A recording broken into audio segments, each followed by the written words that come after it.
దృష్టి దోషాన్ని నివారించుకోవటానికి అనేక పద్ధతులు, పదార్థాలు వినియోగిస్తూ ఉంటారు. అందులో ఆవాలను వినియోగించొచ్చా? నిజమే. దృష్టి దోషం ఎలాంటిది అంటే, నరుడి దృష్టికి నాపరాయి అయినా పగిలిపోతుంది తెలుగువారి ఒక సామెత.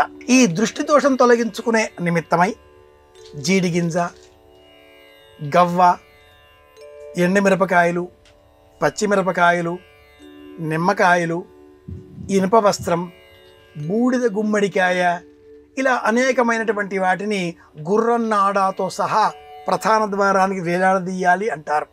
సాగమట్ట, అనేకం ఇలాంటివి వస్తువులుగా, పదార్థాలుగా ఈ దృష్టి దోషం తొలగించే సమయంలో వినియోగిస్తూ ఉంటారు.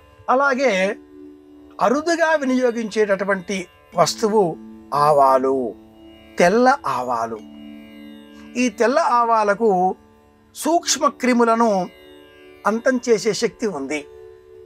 గృహప్రవేశం సమయంలో తప్పనిసరిగా తెల్ల ఆవాలను ఇంటి చుట్టూరా విరజిమ్మాలి.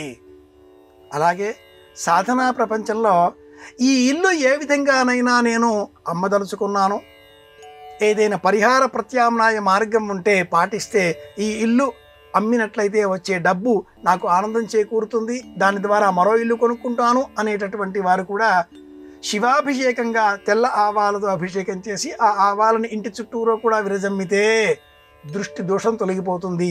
ఈ ఇల్లు వెంటనే అమ్మకానికి సిద్ధమవుతుంది. ఇది ప్రత్యామ్నాయ పరిహార మార్గం.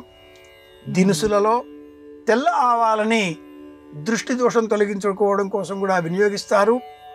భూతప్రేత పిశాచాది బాధలన్నింటినీ కూడా తొలగించేటటువంటి శక్తి, ముఖ్యంగా సూక్ష్మ క్రిములు.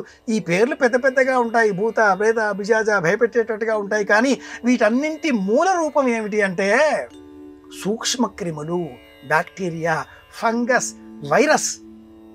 ఈ వైరస్ మన ఇంటికి రాకూడదు. ఇంటి చుట్టూరా తెల్ల ఆవాలు శనివారం సాయంత్రం విరజిమ్మితే ప్రయోజనం ఉంటుంది. కొత్త ఇంటికి గృహప్రవేశం కంటే పూర్వమే విరజిమ్మాలి. ఇలా కొన్ని సందర్భాలలో కూడా తెల్ల ఆవాలు విరజిమ్మాలి అనేటటువంటి ప్రత్యామ్నాయ మార్గం ఉంది, వినియోగించవచ్చు.